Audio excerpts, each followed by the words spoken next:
మిమ్మల్ని అడిగితే ఇన్ని ఇయర్స్ జడ్జ్మెంట్ చేసేటప్పుడు అసలు టీవీ షోస్ ఎలా రన్ అవుతాయి, ఎంత స్పాంటేనిటీ ఉంటుంది, ఎంత రియాలిటీ ఉంటుంది, ఎంత అంటే ఫేక్ ఇప్పుడు ఉంటుంది? స్కిట్ చేసేటప్పుడు లేదా డాన్స్ చేసేటప్పుడు రిహార్సల్ చేస్తారు, ఇలా చెయ్యాలి, ఇది కంటెంట్ అని ఇస్తారు, దాని ప్రకారం చేస్తారు.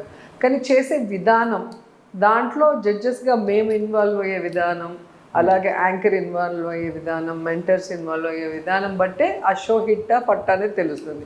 చాలా షోస్ చూస్తారు కానీ ఎక్కువ మంది చూడరు. అండ్ యూట్యూబ్లో పెడితే చాలా వ్యూస్ తక్కువ. కొన్ని షోసే నెంబర్ 1 షోస్గా ఉంటాయి.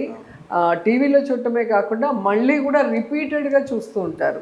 అంటే అది వాళ్ళకి చాలా నచ్చింది. అంటే వాళ్ళు ఏమైతే అనుకుంటారో, ఒక స్కిట్ చూసేటప్పుడు మనం ఒక కామెంట్ మనసులో అనుకుంటాం, అది అక్కడ జడ్జ్ కానీ లేదా యాంకర్ కానీ వేసినప్పుడు వాళ్ళు వేసినట్టు హ్యాపీగా ఫీల్ అయ్యి దాంట్లో ఇన్వాల్వ్ అవుతారు. సో అలా డ్రామా జూనియర్స్ పిల్లలు చేస్తున్నప్పుడు మేము ఇన్వాల్వ్ అయ్యి, నేను కానీ అనిల్ గారు కానీ సుధీర్ గారు కానీ మేము వేసే పంచులు కానీ.